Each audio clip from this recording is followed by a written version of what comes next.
Bonjour à tous et bienvenue sur ma chaîne. Je vous retrouve aujourd'hui sur cette nouvelle vidéo pour aborder une question essentielle en tapisserie, la question de la matière.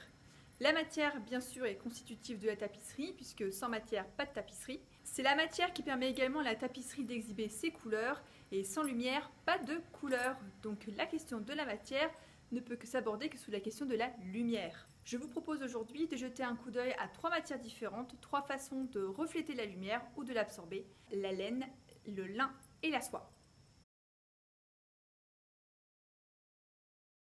Sur cette image, on peut voir une bobine de laine, ici en 2-20, de soie et de lin. Le lin ici a été filé à la main et préparé par mes soins, c'est la raison pour laquelle il y a une façon si particulière de refléter la lumière.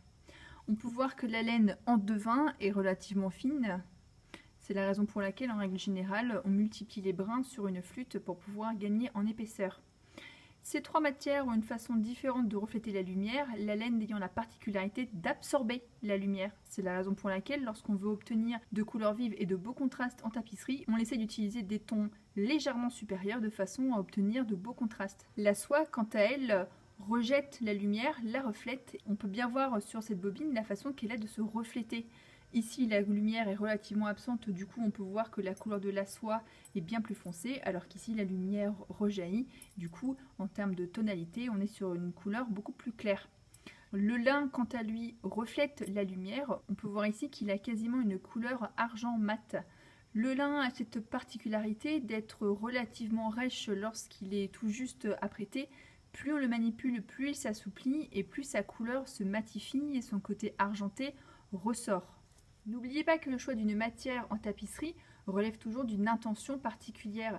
C'est la raison pour laquelle je vous recommande toujours de faire une esquisse, un carton, un dessin, de manière à savoir pourquoi vous utilisez telle matière à tel endroit, pour quel effet. La matière, bien évidemment, suppose de longues recherches, de longues investigations pour pouvoir obtenir l'effet voulu en termes de lumière sur une tapisserie pour servir un propos que vous aurez vous-même choisi ou que vous aurez décidé de rendre selon que vous aurez choisi d'être interprète ou artiste. Voilà pour cette vidéo, je vous propose de me retrouver dans un nouvel épisode pour continuer nos investigations en ce qui concerne la matière. N'oubliez pas de mettre un petit pouce vers le haut si vous avez aimé, si vous n'avez pas aimé de mettre un petit pouce vers le bas, de me dire pourquoi. N'oubliez pas de vous abonner également à la chaîne. Je vous dis à très bientôt pour de nouvelles aventures de tapisserie.